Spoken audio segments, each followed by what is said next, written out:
اس کے بعد ایک مرتبہ حاضر خدمت ہوا. اس وقت حضور ایک صحابی کے جنازے میں شرکت کی وجہ سے بقیع میں تشریف فرما تھے. قبرستان ہے بقیع کا، وہاں آپ موجود تھے. میں نے سلام کیا اور پشت کی طرف گھومنے لگا. وہ مہر نبوت کسی طرح سے دیکھنا چاہتے تھے. آپ سمجھ گئے، اپنی چادر مبارک کمر سے ہٹا دی. میں نے مہر نبوت کو دیکھا، میں جوش میں اس پر جھک گیا، اس کو چوم رہا تھا اور رو رہا تھا. حضور نے فرمایا سامنے آؤ. میں سامنے حاضر ہوا اور حاضر ہو کر سارا قصہ سنایا. اس کے بعد میں اپنی غلامی کے مشاغل میں پھنسا رہا، اس لیے کہ آزاد تو نہیں تھے کہ فوراً آ جاتے. ایک مرتبہ حضور نے فرمایا تم اپنی آقا سے مکاتبت کا معاملہ کر لو، یعنی کہ تم کچھ پیمنٹ کر لو اپنے آقا کو تاکہ تم آزاد ہو جاؤ. میں نے اس سے معاملہ کیا. اس نے 2 چیزیں بدلے کتابت قرار دی، یعنی کہ اس نے کہا کہ تم مجھ کو 40 اوقیہ سونا دو اور 300 کھجور کے درخت لگاؤ. بعض روایات میں یہ بھی آتا ہے کہ اس نے کہا کہ تم 300 کھجور کے درخت لگاؤ اور وہ درخت اسی سال پھل دے دیں. یہ ہو نہیں سکتا، کھجور کا درخت تو کافی عرصے کے بعد پھل دینا شروع کرتا ہے. تو جب انہوں نے یہ آ کر بتایا نبی اکرم صلی اللہ علیہ وسلم کو، تو حضور نے خود اپنے مبارک ہاتھوں سے وہ درخت لگائے. 300 درخت خود نبی اکرم صلی اللہ علیہ وسلم نے لگائے. تو مبلغ کا کام صرف بیٹھ کر کرسی اور میز کے اوپر تبلیغ نہیں ہوتا، بلکہ لوگوں کی مشکلات میں ان کی مدد بھی کرنا. تو ہوا یہ کہ سارے کے سارے درخت اگلے سال پھل لے آئے، ایک درخت پھل نہیں لایا. تو جب پوچھا تو حضرت عمر رضی اللہ تعالیٰ عنہ نے فرمایا کہ یا اللہ کے رسول یہ درخت میں نے لگایا تھا. تو پھر آپ نے اس درخت کو لگایا اور پھر وہ بھی اسی وقت پھل لے آئے، یعنی کہ مزید 1 سال کا انتظار نہیں کرنا پڑا. یہ جو ٹکڑا آپ کو بتایا ہے یہ شمائل میں نہیں ہے، بعض اور دوسری روایات میں آتا ہے. اچھا، سونے کا واقعہ یہ ہے کہ کسی جگہ سے سونا آ گیا نبی اکرم صلی اللہ علیہ وسلم کے پاس. چنانچہ میں لے گیا اور اس میں سے وزن کر کے 40 اوقیہ سونا اس کو دے دیا. حضرت سلمان فرماتے ہیں کہ 10 سے زیادہ آقاؤں کی غلامی میں وہ رہے. اتنا طویل ان کا سفر تھا حق کی تلاش کا کہ 10 لوگوں کی مختلف غلامی میں انہوں نے وقت گزارا.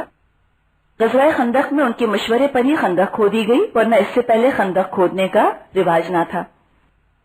یہ ہے ذرا سا قصہ کہ کہاں کہاں سے لوگ تلاش کر کر پہنچے. ہم دیکھتے ہیں عرب کا محل وقوع کہ عرب کہاں پر واقع ہے. آج سے 1400 سال پہلے، یہ جو یہاں پہ دراصل تذکرہ اس لیے کرنا ہے کہ ہم نے بھی پڑھا کہ کھجوروں کے وادی میں آپ آئیں گے، اور ہم سب جانتے ہیں کہ یہ مدینہ منورہ کا ذکر ہے. آج سے 1400 سال پہلے جو آج کے نون کانٹیننٹس ہیں وہ تو سب کے سب ڈسکور نہیں ہوئے تھے، دریافت نہیں ہوئے تھے. آسٹریلیا اور امریکاز اور انٹارکٹیکا تو دریافت نہیں ہوا تھا. 3 ہی بر اعظم تھے، 3 کانٹیننٹس تھے، ایشیا، یورپ اور افریقہ. یہی معلوم تھے اس زمانے میں.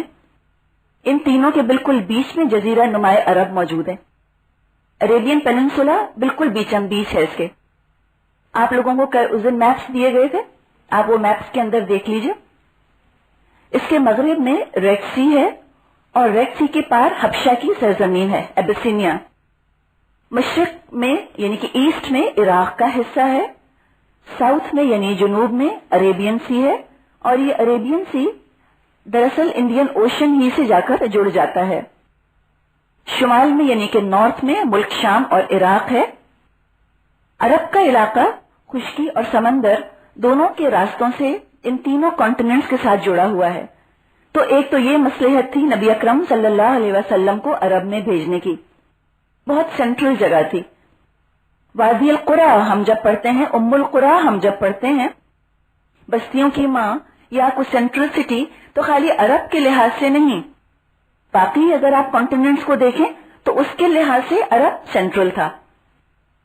کوئی چیز جو یہاں پر آتی وہ بہت تیزی کے ساتھ مختلف ٹریڈ روٹس کے ذریعے اس کی خبریں تمام بر اعظموں کے اندر پہنچ جایا کرتی تھیں. جغرافیائی محل وقوع یعنی جغرافک لوکیشن کی وجہ سے عرب ناردرن اور سدرن حصہ جو ہے عرب کا وہ کافی کاسموپولیٹن تھا. اور تجارت کا مرکز رہا تھا.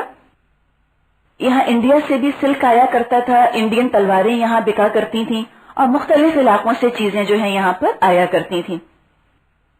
عرب کے لغوی معنی ہوتے ہیں ڈیزرٹ یعنی کہ صحرا، یہ اس کے اپنے لغوی معنی ہیں. چاروں طرف سے ریگستان سے گھرا ہوا ہے، اس وجہ سے باہر کے حملوں سے بچا رہا، فورن انویژنز نہیں ہوئے اس کے اوپر. حالانکہ ہم دیکھتے ہیں کہ اس وقت کی دو عظیم سلطنتیں، دو عظیم طاقتیں، سلطنت روما اور سلطنت ایران اس کے بالکل پاس تھیں، اس کے پڑوس میں تھیں، لیکن اس کے باوجود انہوں نے کبھی آ کر عرب کو فتح نہیں کیا. سکندر اعظم الیگزینڈر دا گریٹ کے بارے میں آتا ہے کہ وہ عرب تک پہنچ گیا تھا، لیکن اس کو فتح کرنا اس نے بیکار سمجھا، کیونکہ اس نے کہا کہ یہاں ریت کے سوا اور کچھ نہیں ہے، تو اس کو فتح کرنا وقت ضائع کرنا ہوگا. تو اس ریگستان سے گھرے ہونے کی وجہ سے عرب باقی دنیا سے ایک طرح سے کٹا بھی رہا اور تجارت کے ذریعے جڑا رہا تھا. تہذیب و تمدن یہاں کا بہت معمولی، بہت پریمیٹو تھا، بہت زیادہ ترقی ہو نہیں سکی تھی.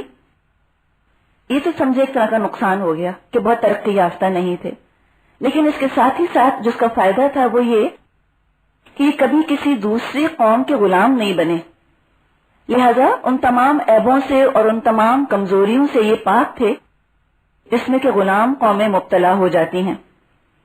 اسی طرح دنیاوی ترقی سے زندگی پر آسائش اور بہت لگژوریس تو ہو جاتی ہے، لیکن اس کے ساتھ ہی ساتھ لوگ نقلی ہونے لگتے ہیں، آرٹیفیشل ہونے لگ جاتے ہیں، فطرت سے اور نیچر سے دور ہونے لگ جاتے ہیں. جو بنیادی اخلاقی اقدار ہوتی ہیں، بیسک مورل ٹریٹس جیسے کہ سچ بولنا، ایمانداری، ایفائے عہد، یہ بہت زیادہ ترقی یافتہ قوموں کے اندر کم ہوتی چلی جاتی ہیں، اور اس کی جگہ جھوٹ اور خود غرضی اور دھوکے بازی وغیرہ جیسی چیزیں لے لیتی ہیں، جن کو کہ ہم انگلش میں کہتے ہیں نا میکیاویلین ٹریٹس. اس قسم کے یہ برائیوں سے پاک تھے. عربوں میں جہاں بہت بڑے بڑے عیب اور بہت بڑی بڑی اخلاقی برائیاں تھیں، وہاں چند بنیادی خوبیاں ان کے اندر ایسی بھی تھیں جو بہت قابل قدر تھیں. تو ایک نظر ذرا ہم عربوں پر ڈال لیتے ہیں، ان کے اخلاق کردار پر ڈال لیتے ہیں کہ نبی اکرم صلی اللہ علیہ وسلم جس معاشرے کی اصلاح کے لیے تشریف لائے اور قرآن جس ماحول میں نازل ہوا، ذرا ہم اس سے اپنا ایک تعلق قائم کریں اور اس کے لیے اپنے آپ کو ذہنی طور پر آپ کو اسی ماحول میں لے جانا ہوگا. آج سے 1400 سال پہلے کا سفر کر لیجئے. ہوتا یہ ہے کہ ہم جب اس ماحول میں اور ان ویلیوز کے ساتھ اس زمانے کا حال پڑھتے ہیں تو بعض چیزیں ہم کو سمجھ میں نہیں آتی. ہمیں لگتا ہے کہ نہیں، یہ کیسے آخر ہو سکتا تھا. جب تک آپ اسی ماحول کے اندر اسی دنیا میں نہ پہنچ جائیں، انہی گھروں میں ہم ایک ذہنی طور پر رہنا سہنا نہ شروع کر دیں، جب تک انہی لوگوں سے ہم ڈیلنگ نہ سوچنے لگیں کہ میرا پالا ایسے لوگوں سے ہے، تب تک بہت سی چیزیں قرآن کی اور سیرت کی ہم کو سمجھ میں نہیں آ سکیں گی. تو وہاں کا ہم ذرا تعلق جوڑنے کی کوشش کرتے ہیں. چند ان کے اعلیٰ اخلاق جن کو انسان ایڈمائر کیے بغیر نہیں رہ سکتا، اس میں سب سے اعلیٰ ترین تو ان کا کرم اور ان کی سخاوت، ان کی جنراسٹی. اہل جاہلیت کی یہ ایسی خوبی تھی جس پر کہ ان کو خود بہت فخر تھا. جتنے بھی ان کے ہاں جاہلی دور کے اشعار ملتے ہیں، ان میں تقریباً آدھے اشعار ان کے کرم اور سخاوت کے بارے میں ہیں.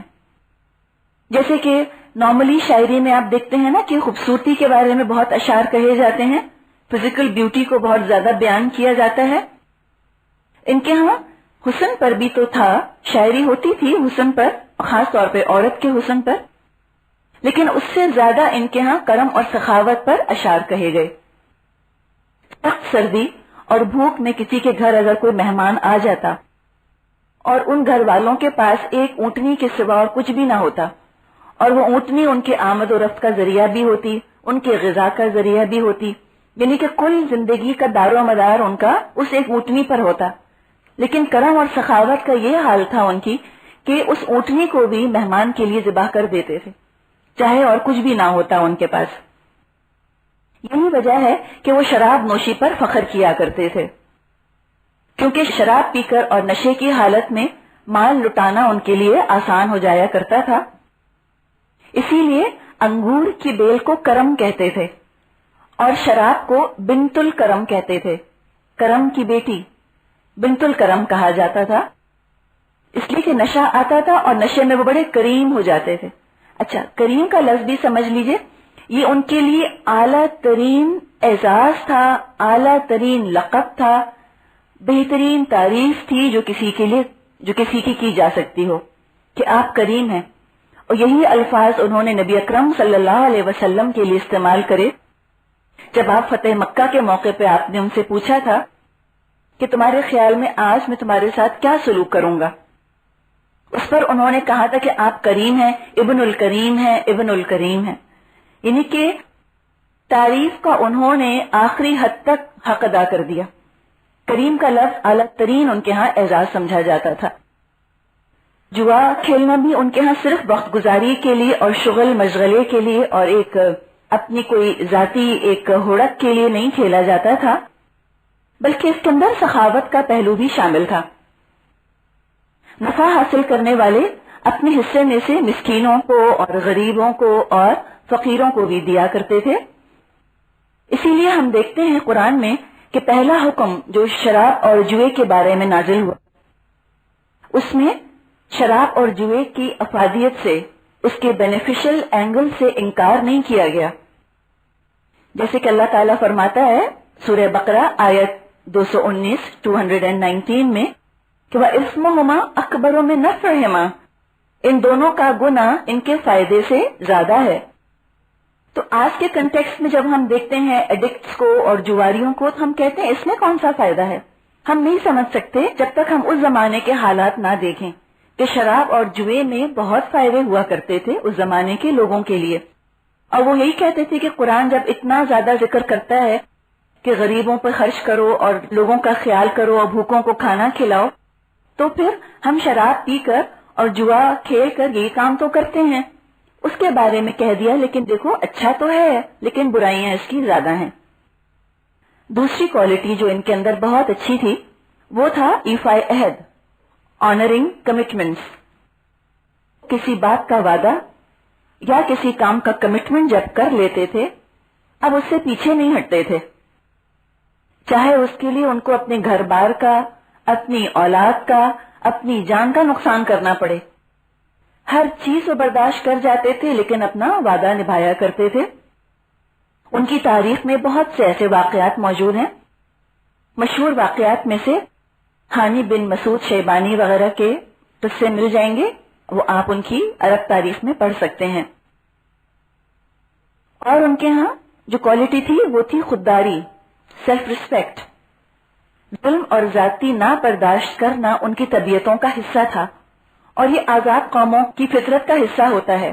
وہ تو غلام قومیں ہوتی ہیں جو پرسیکیوشن برداشت کرتی جاتی ہیں اور مظلومی کی حالت کو برداشت کرتی رہتی ہیں، یہ مظلومی کو برداشت نہیں کرتے تھے، ظلم برداشت نہیں کرتے تھے۔ یہ غیرت اور شجاعت جو تھی وہ ایک حد سے کچھ آگے بڑھی ہوئی تھی ان کی، معمولی باتوں پر بھڑک اٹھتے تھے اور جنگیں ان کی چھڑ جایا کرتی تھیں۔ جیسے کہ مسدس حالی میں مولانا حالی کہتے ہیں کہ کہیں مویشی چرانے پر جھگڑا، کہیں پہلے گھوڑا بڑھانے پہ جھگڑا۔ جیسے ہم لوگوں کے آپ نہیں دیکھتے ایک گاڑی کو دوسری گاڑی اوورٹیک کر جائے اور اس کے بعد کیا حال ہوتا ہے جب تک وہ اس سے آگے نہ چلے جائیں اور اس کو چار نہ سنا دیں۔ جھگڑے انہی باتوں پہ ہوتے ہیں، تو یہ مت سمجھے کہ یہ گھوڑا تھا اور اب نہیں ہوتا، سوچتے جائیں کہ جو ان کے حالات تھے اور پھر اپنے آپ کو بھی دیکھتے جائیے ہمارے کیا حالات ہیں۔ تو کہتے ہیں کہیں پہلے گھوڑا